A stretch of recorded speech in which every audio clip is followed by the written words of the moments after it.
Hey, good morning, everybody. It's April 2nd. We survived April Fool's Day in self isolation. So there is that.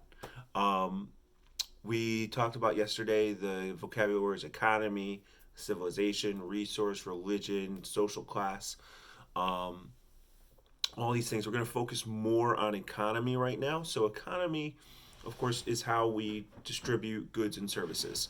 And we looked at two main cities as we talked about cities and civilizations in this chapter, and that's Çatalhöyük and Uruk.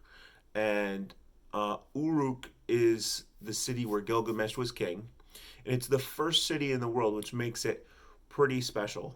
Um, and when we compare farming villages like Çatalhöyük and um, Uruk or other villages of that time, we find that Uruk was much more complex. And we talked about what that means when we were talking about civilizations. Like there's more layers to it. It's doing a lot more. Their government is more involved. They have to protect this.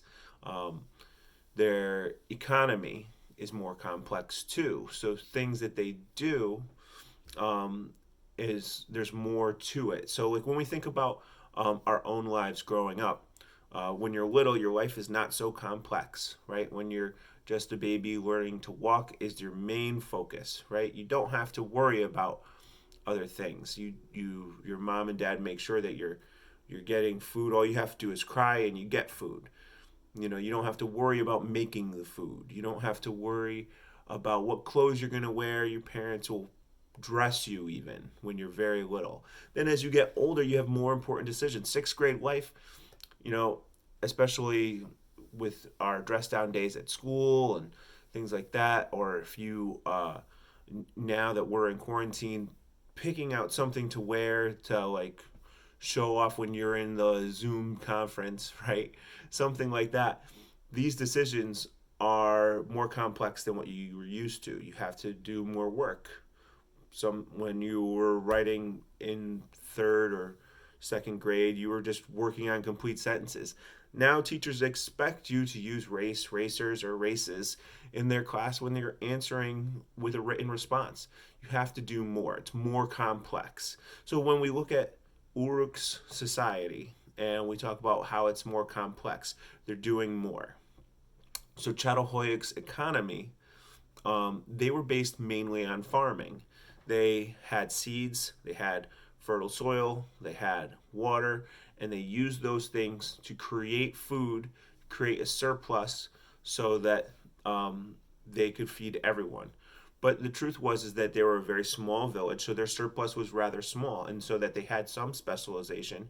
But the fact was is that they were very much still mostly farming.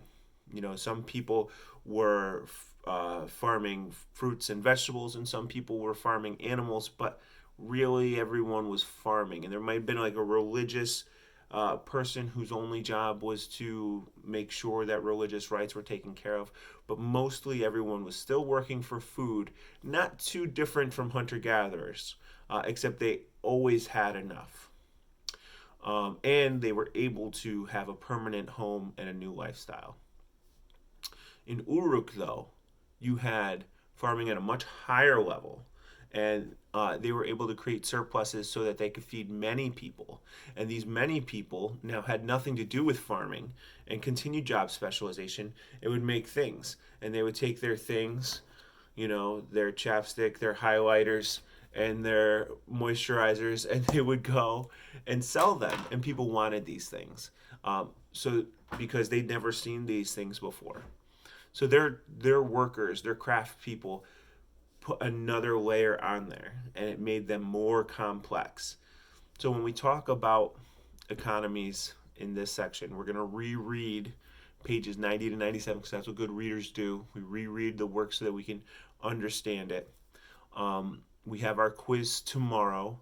If you look in the announcements, you'll see I posted the study guide yesterday and some flashcards from Quizlet, which I found, which go right along with our questions. That they would be useful if you want to use them. Um, A lot of people already made a copy of it and shared it to me. You don't have to share it to me.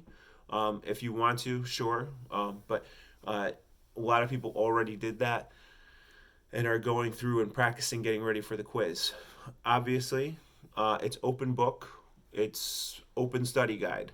So use these tools to get a great grade. That's what I want, is you guys to do great. Also, you have these videos, you can come back to them during the quiz tomorrow. So get a great grade. Don't rush through and try to get as fast as possible. Only things we're doing, quiz and CNN 10 on tomorrow. Today, the only thing you're doing is vocabulary and economy. All right, you're going to see the assignment post. All right, if you guys have any questions, please call and email me. You can go back to the last video for vocabulary preview or for the read aloud. But I also posted screenshots of the pages. All right, have a great day, guys. Oh, one more thing. Sorry, no lunch bunch Zoom today.